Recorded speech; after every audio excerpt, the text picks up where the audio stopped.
Hello, everyone, and welcome to episode 37 of the Melbourne Traditionalists podcast. I'm Mark Moncrief from Upon Hope, and I'm here running it by myself, as I will be for the next couple of weeks until hopefully things get a bit more normal and we can get David Hiscock back. But today I wanted to talk about revolutions. And the reason I wanted to talk about revolutions is because I've seen a bit of chatter back and forth between various people talking about how we are in a revolutionary phase and how revolution could be one of the things that is on our horizon. And they've been talking very positively about this. I'm a little bit more pessimistic, but I thought that it would be a good topic to cover, to talk about historical revolutions, and then to talk about our current situation and whether it really is a revolutionary phase that we are in. So let's start talking about the types of revolutions. So first of all, what is a revolution? A revolution traditionally means the violent overthrow of a government. So even in ancient times, in medieval times, if one branch of the family overthrew another branch, that was called a revolution. If a son rebelled against his father to become king, then that was called a revolution. And over time, it's come to mean opposing the government, fighting against the government. So we have, the year of revolution, 1848. But in fact, none of the rebels won. The government won in every one of those examples. And so there was no revolution. There was no violent overthrow. But it's also come to have a ideological idea that it's not simply the changing of the government, but it's the changing of the mindset of the government. So the government that comes afterwards is nothing like the government that comes before. I'm not completely convinced by that, but that's what many people say. So I'm going to talk about a few revolutions. I'm going to talk about the Dutch Revolution of the 1500s and 1600s. I'm going to talk about the English Revolution, generally called the English Civil War, although I intend to expand on that. The American Revolution, the French Revolution, and maybe a little bit on the Russian Revolution. I haven't quite decided at the moment. I haven't decided whether it's a bit too far outside of Western culture, because primarily we're West Europeans, and the other revolutions actually have a bearing on us. So let's start with the Dutch Revolution. I must admit, I don't really know that much about the Dutch Revolution, but the very simple explanation of it is that the Netherlands and what's now Belgium, were controlled by the Habsburgs, who had a Spanish branch. So they were effectively controlled by Spain. And because they were of different religions, Spain was Catholic and the Netherlands was primarily Protestant, there became a religious problem. But actually, I think it's also one of the first nationalist revolts where people decide that they should be ruled by their own people and not by another people, even if that authority is legal and legitimate. Because by the standards of the day, the Spanish rule of the Netherlands was legitimate. But the people increasingly came to see it as illegitimate. But I do know a lot more about the English Civil War.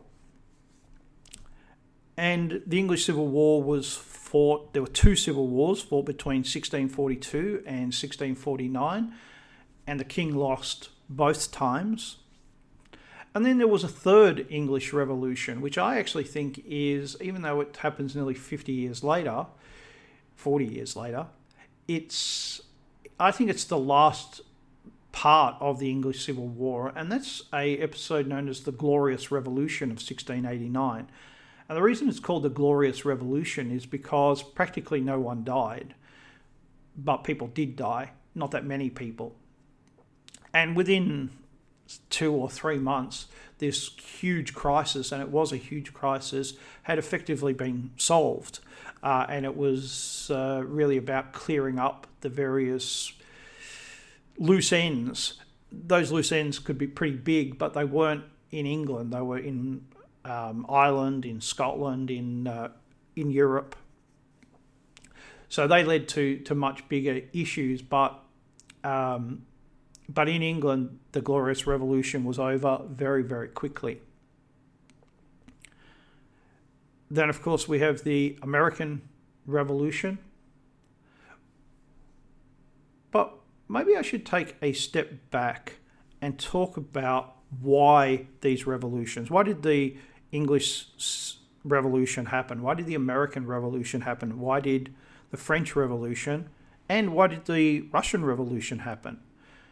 Well, the standard narrative, the standard story that we're told is that people were being oppressed, that they were ruled by tyrants, and that they could no longer stand being ruled by tyrants, and they rose up and they overthrew their oppressors, and they became liberated. They liberated themselves. It was all about liberty and a people yearning to be free. And to be honest, I just think that that's complete rubbish. None of that is true at all. To call Charles I a tyrant is just absurd. To call Louis XVI a tyrant is equally absurd. That's not to say that their governments were perfect or that they were perfect themselves. Obviously, that's not true. But to call them tyrants is ridiculous. And it's equally ridiculous for George III or for Tsar Nicholas. They were not tyrants either. Now, people often say, compared to now, compared to what we can do now, possibly. But then at the same time, the American Revolution in particular was, the battle cry was no tax without representation. But of course, people get taxed a lot more now than they did back then. A lot more. So I don't know whether they would have been, if they could come here today, the American revolutionaries, I don't know how happy they'd be with it. But why did things get to such a state? Because there's this idea, and you'll hear it a lot, that that these things were inevitable, that there was always going to be this revolution. This is the natural progression. And I just don't think that's true either. And when you look at all of these things, what you see is the thing that creates the crisis, the thing that leads to the revolution, is not ideas about politics, although they're in the background. They're certainly there. The thing that always triggers the revolution is money, specifically debt. And this is why I constantly harp on the theme that debt is bad, because debt leads to revolution. And the reason it leads to revolution is because the government can't pay its bills. And that's what led to all of these revolutions. In the case of the English Civil War, the king couldn't pay his bills, so he called Parliament. Why? Because Parliament could authorise new taxation. And instead of doing that, it went on its own tangent and it began to usurp the authority of the king, which led to civil war. In the case of the American Revolution, we have the debt left from the 7 Years' War, what's called the French and Indian Wars in America. And Britain was trying to get the American colonies to pay.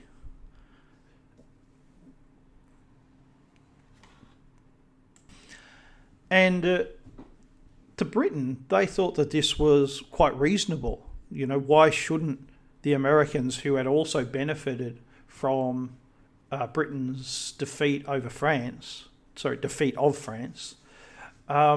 why shouldn't they also pay for the war? Why shouldn't they pay for the debt that the British taxpayer was left with? Why should only those in Britain have to pay it?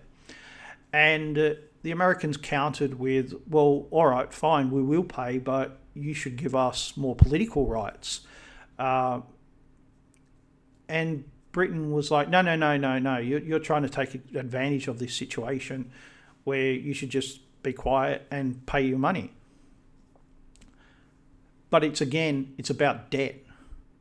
This political crisis would never have occurred if Britain hadn't been in debt and hadn't been trying to find new ways to pay off that debt. And then you have the French Revolution. Well, in the French Revolution, you hear all the slogans of the revolution about how, the French people were being oppressed and so forth. And you come back to the same issue, that the government was in debt. The government was massively in debt, and it had been in debt, like Britain, from the 7 Years' War, and then it had aided the American revolutionaries, which was a big mistake for the French, and that also put them further into debt. And the reason that they wanted to support the American revolutionaries was because they thought that here was an opportunity to bankrupt Britain, to take away America's trade with Britain and to redirect that trade towards France. So France would grow rich off American trade, and Britain would be deprived of its colony, so it would be deprived of being able to raise troops there, would be deprived of taxation, and it would be deprived of trade. So in every way, Britain would be poorer. That didn't turn out to be true. As soon as things got back to normal, trade between Britain and the Americas increased, and it didn't increase with France. But what that meant was that France had fought these two large wars and had gone into debt to fight both, and that debt came due. And the king called the national estates to ask for money. He needed money. And instead of talking about, hey, how do we help the king solve his money problems, it became, hey, how do we benefit from this? How do we get ahead with this? And then, of course, we have the Russian Revolution of 1917.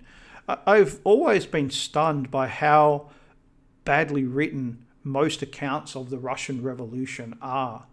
They take this attitude that everything is inevitable. It's not only inevitable, but it's progress. It's a great thing that this revolution took place. Russia was so backwards, and now it's not backwards, and so forth. And how it skips this really monumental event, one that you've heard of, one that is absolutely enormous in 20th century history, and that's the First World War. In many accounts of the Russian Revolution, there's no mention of the First World War. All of a sudden, you just get to the revolution. It's just stunning. Because Russia went into debt to fight the war.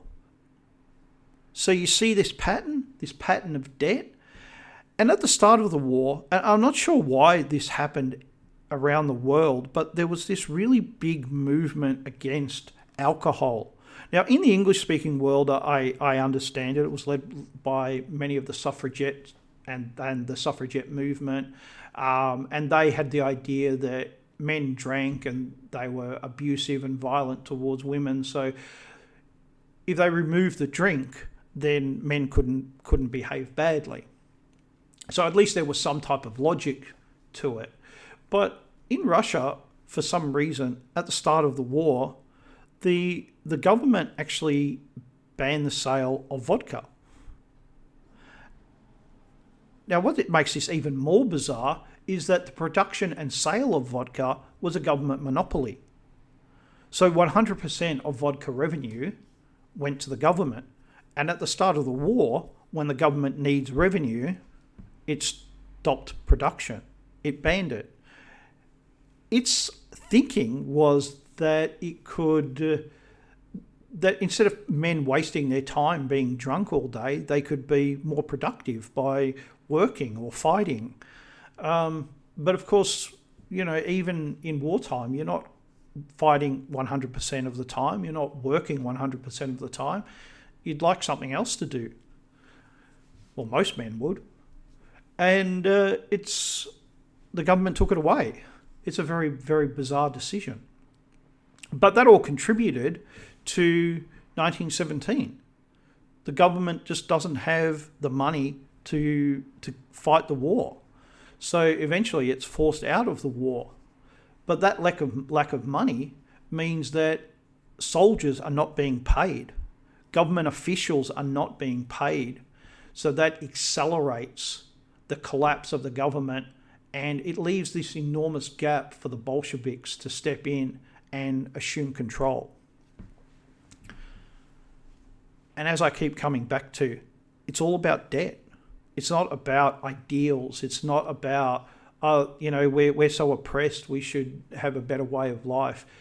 In the background, that's all being talked about, all right? But that's all utopian stuff. It's all, hey, wouldn't it be better if everyone rode a unicorn? Well, yeah, it probably would be. But how realistic is that? Well, it's not realistic. And that's what everyone gets to find out. The revolution has its price. It really costs a lot, and not just in money. Now, one of the other things that people often miss when they talk about revolutions is that it is not, apart from the Russian Revolution, in none of these examples are we talking about rebels taking over the government. What we are really talking about is two sources of legitimate authority that everyone recognises and accepts, fighting against each other. So in the Dutch Revolution, you have the Spanish government, who is the legitimate authority, and you have Dutch nobles, who are also legitimate symbols of authority, actual practical symbols of authority, because at that time, nobles were actually practical people. They were actually important in the running of the government. In the English Civil War, you have the king, who is a legitimate source of authority, and you have Parliament, who is also a legitimate source of authority. And they have a disagreement, and they go to war against each other.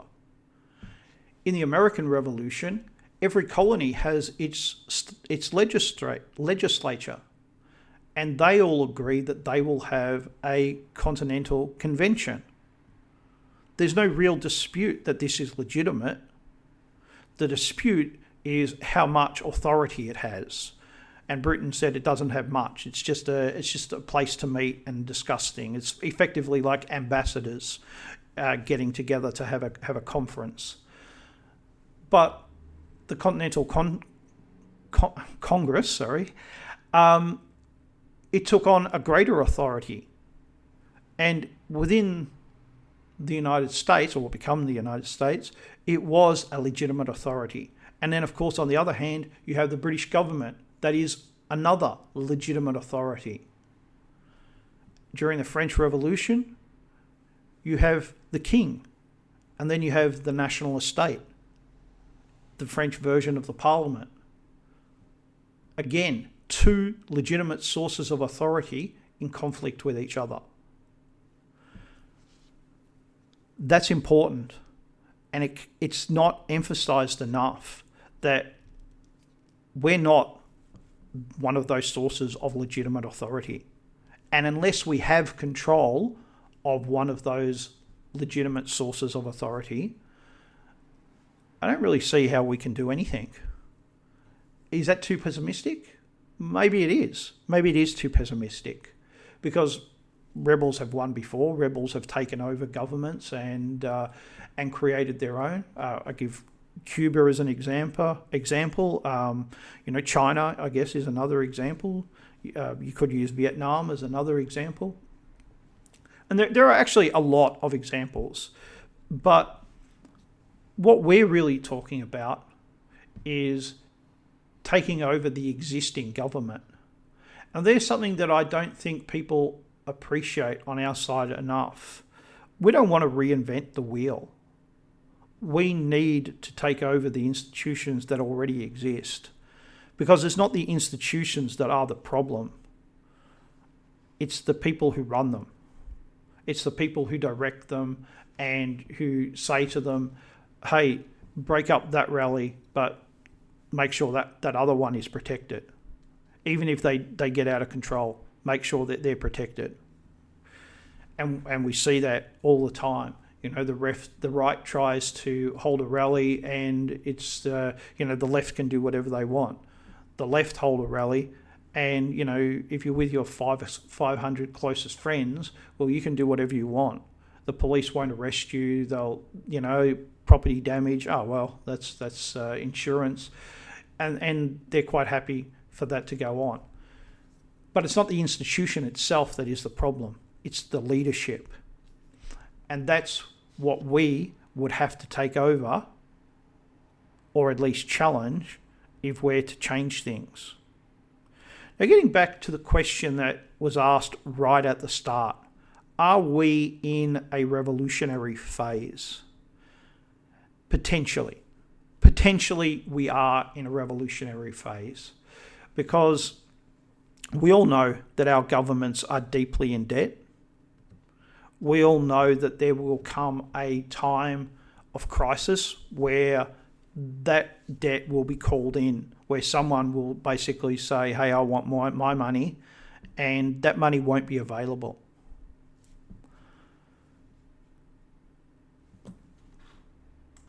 But at the same time, there has to be a philosophy, and there has to be an organisation or organisations that are actually capable of organising things, of actually taking power when power is there to be taken. And if those things do not exist, if all we have is groups of random people, then it not only won't work, but it cannot work.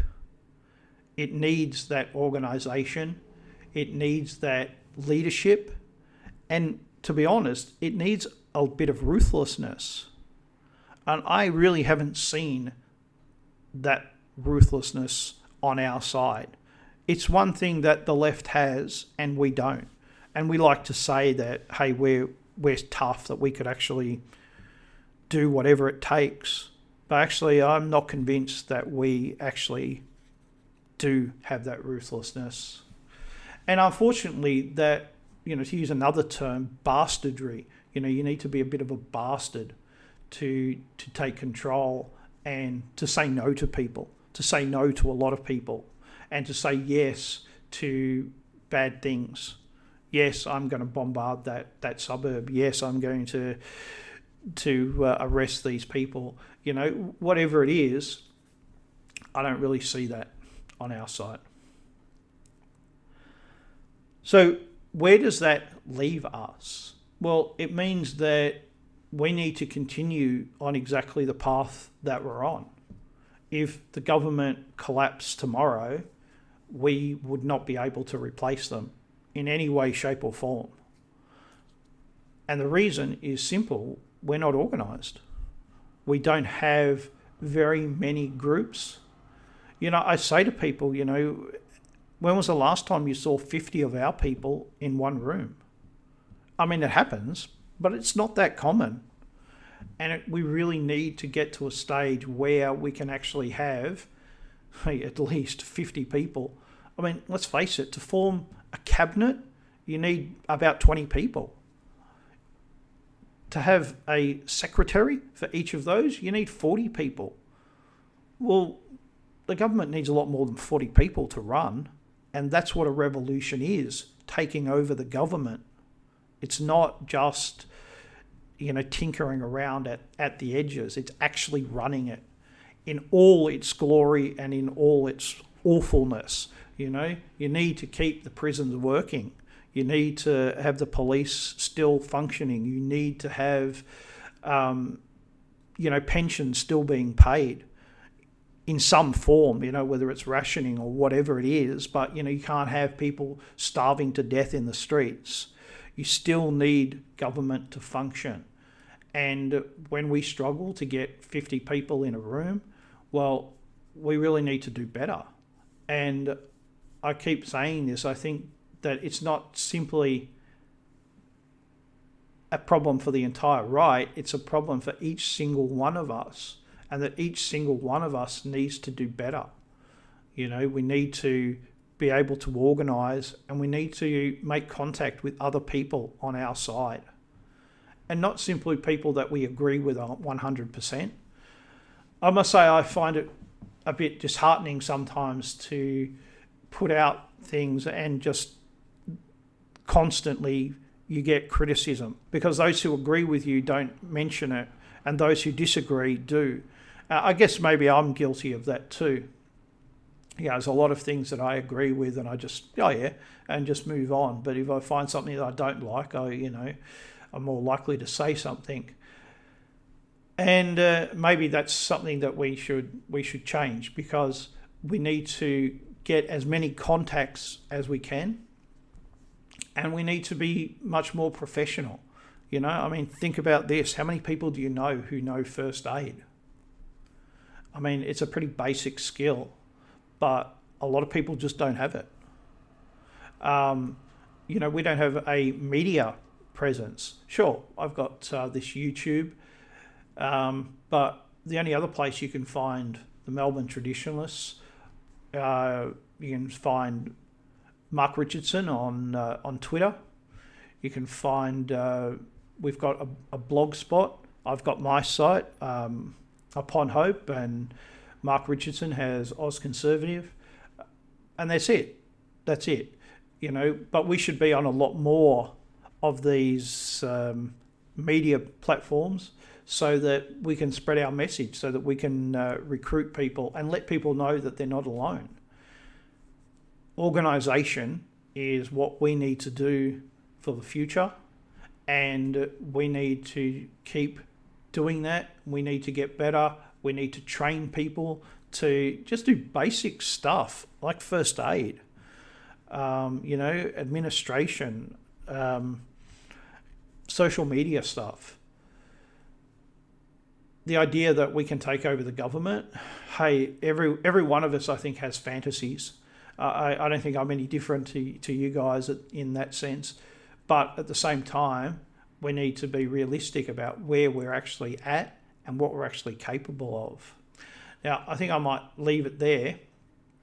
But if you are able to support my work and you'd like to, I have a link in the description box below for Subscribestar. I very much appreciate any support that I could get. And also, I'd like to say that if you're in Melbourne, Australia, and you like what you hear on the Melbourne Traditionalist podcast, you should probably get in contact with us. You can do that via my site, Upon Hope, or through the Melbourne Traditionalists site. I think I'll leave it there. Thank you very much, and I hope to see you again next week. See ya.